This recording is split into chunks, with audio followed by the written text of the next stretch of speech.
NCERT से UPSC clear होता है, सच है या मिथ। सो एस्पिरेंट्स, मैं आज आपको दिखाने वाली हूँ कि एनसीईआरटी सिर्फ बुक्स नहीं, यूपीएससी जर्नी का फाउंडेशन है। बस सही तरीके से पढ़ना आना चाहिए। So let's break it down step by step. So hello aspirants, welcome back to my channel. Myself Neha. I am a UPSC aspirant as well as a UPSC guider. So aspirant, I am creating a detailed series on how to start UPSC preparation for beginners. So अगर आपने मेरा पहला video देखा था newspaper से शुरुआत, तो आपको ऑलरेडी एक सॉलिड स्टेप ले चुके हैं. सो आज हम बात करेंगे यूपीएससी प्रिपरेशन का दूसरा स्ट्रॉन्ग बेस जो है एनसीईआरटीज़.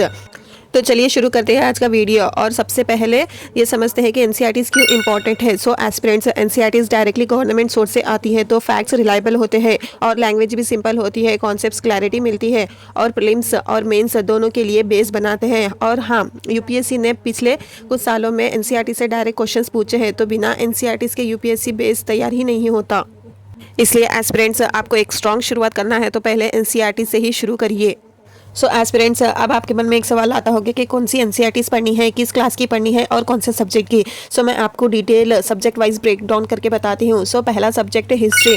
क्लास 6 to 12 तक की एनसीईआरटीज़ पढ़नी है. So specially class 6 to 8 our past series, class 9 to 10 India and contemporary world and class 12 themes in India history part 1, part 2 and part 3. So old NCERTs by RS. Sharma ancient, Satish Sharma medieval अगर मिल जाए तो ज़रूर पढ़ो.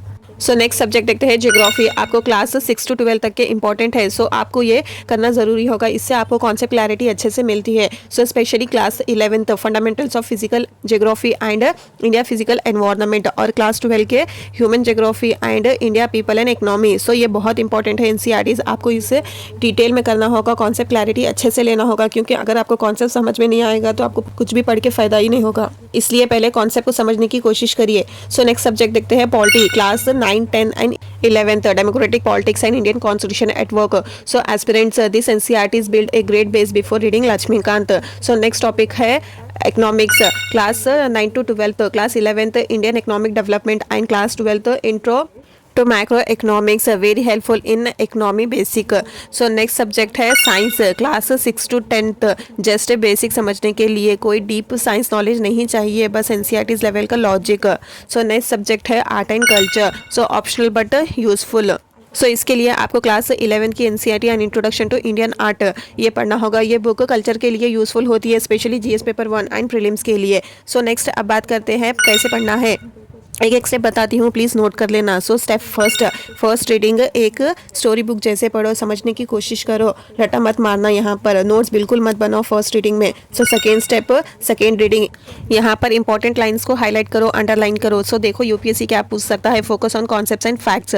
सो थर्ड स्टेप थर्ड रीडिंग, आप short notes बनाओ, chapter wise crisp and clean. So next prelims के लिए फैक्ट्स एंड डेटा, मेंस के लिए कॉन्सेप्ट्स एंड एनालिसिस. सो एक दिन में 2 सब्जेक्ट पढ़ो, जैसे एक आवर हिस्ट्री तो एक आवर ज्योग्राफी. सो एनसीईआरटीज़ को 60 to 75 मिनट्स में कंप्लीट करने का गोल रखो, क्योंकि जब तक गोल नहीं बनाओगे कंप्लीट नहीं कर पाओगे. सो एस्पिरेंट्स, ये रहे आपके इंपॉर्टेंट बुक्स और स्ट्रैटेजी कैसे बना के पढ़ना है. सो चलिए एक क्विक रिवीजन कर लेते हैं. History class 6 to 12 our past contemporary world themes in Indian history. So geography के लिए class 12 fundamentals and India physical human geography. So polity के लिए class 9 to 11 democratic politics and Indian constitution at work. Economics के लिए 9 to 12 Indian economics development macro economics.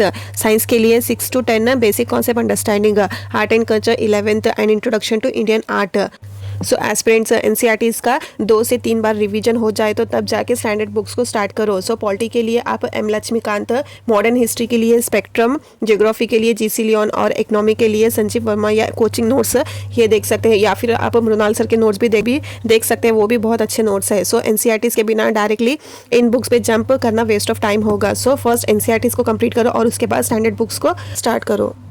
So aspirants, NCERT से UPSC का real base है. मत भूलना, clarity, revision और कंसिस्टेंसी ही सक्सेस का फॉर्मूला है. अगर वीडियो अच्छी लगी है तो चैनल को सब्सक्राइब जरूर कर लेना. मिलते हैं नेक्स्ट वीडियो में.